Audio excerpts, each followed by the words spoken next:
tá? Um beijo. Ah, eu também te amo, te adoro, te Tá venero. bem, tchau. É uma das Eu tenho que coisas ir, mais pai. maravilhosas da minha vida. Tchau. Tchau. Beijo. Tchau.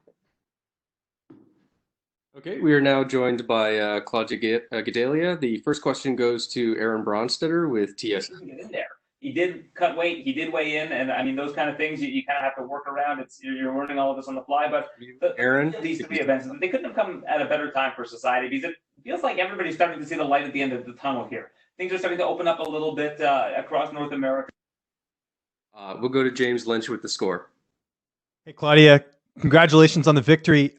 When it went to the judges' scorecards, how confident were you that you had the decision? I feel like I had a good first round, and I think I lost the second round, so I came out in the third, and I think I won the fight. Was there anything about Angela that surprised you in the matchup? Her striking looked really on point. It seemed like you guys were sort of just trading blows back and forth. It was a really exciting fight.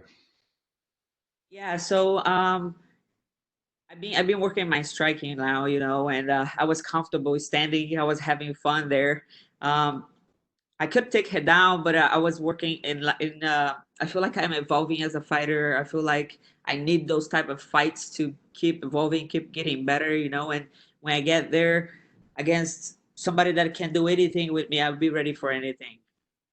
When it went to the third round, knowing that, I know you wanted to show off your striking, but why didn't you opt to go and try and take it to the ground where you have sort of an advantage there?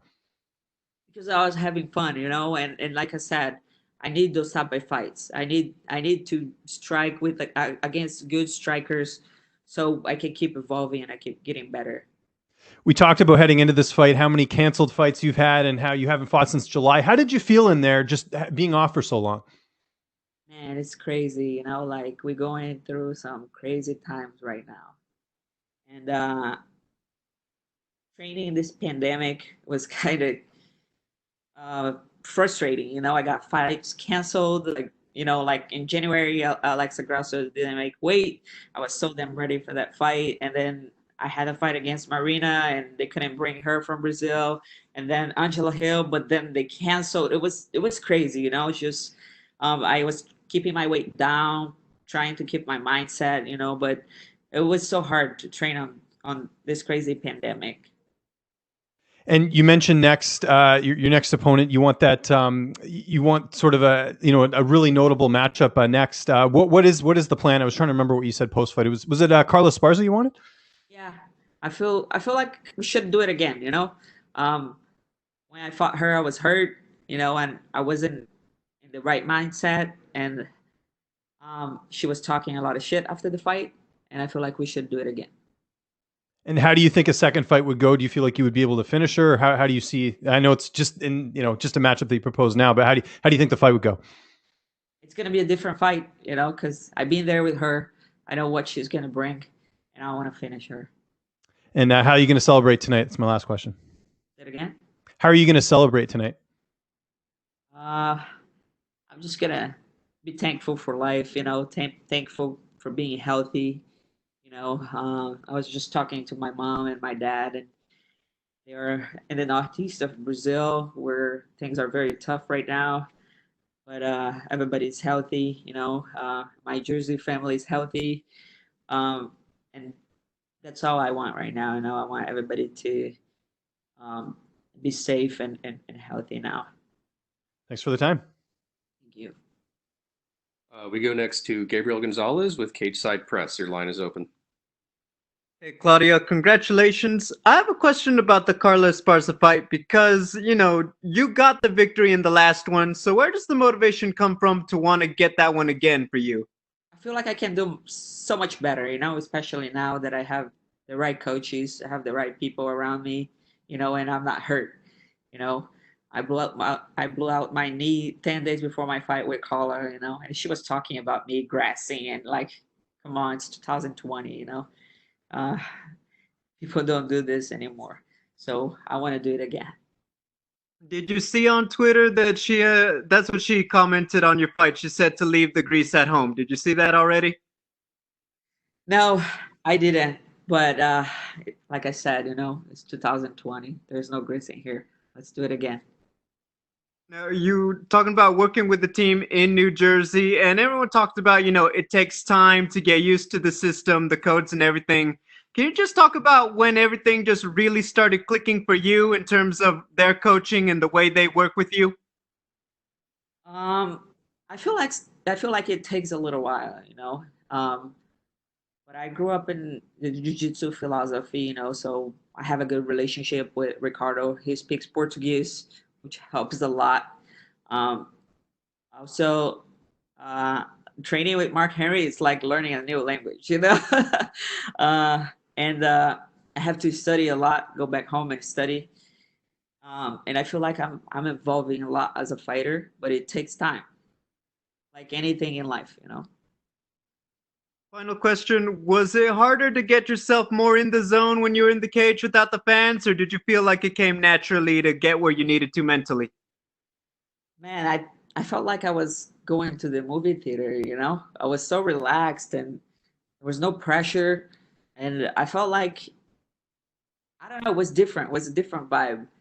I was seeing everybody around, like the UFC people around the cage. You know, I was seeing my coaches, Angela's coaches. I was seeing the whole thing, but like, place was empty. So it was like a sparring session, a tough sparring session. Thank you, Claudia. Congratulations. Thank you. We'll take the last question from Shaquille Majuri with MMA Mania. Your line is open. Hey Claudia, congrats on the win, and it was super entertaining, so thanks for the effort. First question now, obviously you won that fight, but it was a very close third round, and we saw a number of very close rounds throughout this event. What are your thoughts in general about judges using more 10-10s scoring? Um, the sport is evolving, right? So we got to go through phases, and I feel like this is happening now. Now we're seeing more 10-10s. Is like everybody's getting so good. The sport is it's getting, you know, like the level is growing so much. Everybody's evolving so fast. So it happens, you know, we go through phases. That's the new one. In the second round, she dropped you and she started moving forward, and her coaches told her to back up and let you stand. In hindsight, do you think that was the right decision, or do you think it would have been better for her to actually engage you on the ground there? Actually, I wanted her to calm, you know, like my jiu-jitsu from the bottom is good. I was like, calm, you know. But then they told her to stand, and you know, I think she won the second round, but I definitely won the first and third. And the last thing here, you've expressed how you feel like you deserve another title shot with this win and let's say another win over Carlos Esparza. How far do you think you are from a title shot? Man, I've been in the sport for so long. You know, I'm a pioneer in the sport. I've been fighting MMA since I was 18 years old. You know, I already fought the best talent in the division. You know, and um, I had big transitions in my life. You know, like 3 years ago, I moved to America by myself to find better training. You know, and now I feel like I finally clicked. I have the right people around me, you know, and I am on my way to the title shot. But I'm gonna go back home and work a lot, fix my mistakes, you know, and this is my goal: get back in there for the title. Congratulations. Thank you so much. Thank you, Claudia. You're good to go. That's it. One more. Oh. Then you're like, Hey guys, thanks for watching this video, and if you want to stay up to date with all our great videos and news, then click on the subscribe button and subscribe to the MMA India Show channel. Cheers.